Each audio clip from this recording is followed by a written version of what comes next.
आपल्या शहरातील ताज्या बातम्यांसाठी आजच सबस्क्राईब करा KB न्यूज। सूर्यवंशी कॉलनीतील सांस्कृतिक हॉल संदर्भात नागरिकांची महत्त्वपूर्ण मागणी। सूर्यवंशी कॉलनीतील बॅडमिंटन हॉल संदर्भात नगरपालिका प्रशासनाने तो भाडेतत्वावर देण्याची नोटीस नुकतीच काढली आहे।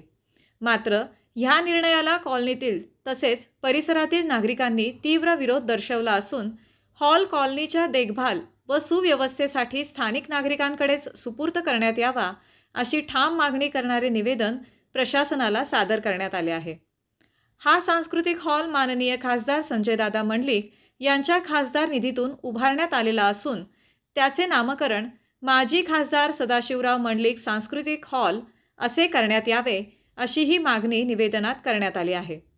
या निवेदनावर सूर्यवंशी कॉलनीतील सर्व नागरिकांच्या सह्या आहेत, ज्यातून नागरिकांचा एक संघ पाठिंबा स्पष्टपणे दिसून येतो। यावेळी उपस्थित मान्यवरांमध्ये माजी नगरसेवक श्री शिवाजी डवरी, ॲडव्होकेट सुधीर सावर्डेकर, सामाजिक कार्यकर्ते Anil Raut, Shri DB Desai sir, Shri Vijay भरामळे, Shri Dinkar Chavan sir, सुभेदार major Bashir Nadaf, doctor Rishikesh Malvade, Shri Sunil Gavankar, Shri Prakash पारिशवाडकर, Shri Amol Samant, Shri Santosh Kudalkar sir, Shri संग्राम डवरी सर, श्री अभिजित मेहतर, दीपक पाटील, श्री महादेव लोकरे, वैभव डवरी, अतुल चव्हाण, जयंत सावर्डेकर, विश्वजित शिंगारे, प्रबुद्ध कांबळे, संग्राम शिंगारे, गणेश गोंधळी, सौरभ बाबर, चिराग शेंडगे आदींचा समावेश होता।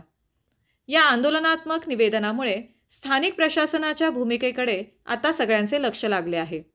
नागरिकांनी हॉलच्या व्यवस्थापनासाठी सक्रिय पुढाकार घेतल्यामुळे लोकशाही पद्धतीने त्यांच्या हक्कांसाठीचा लढा अधिक ठाम झाला आहे।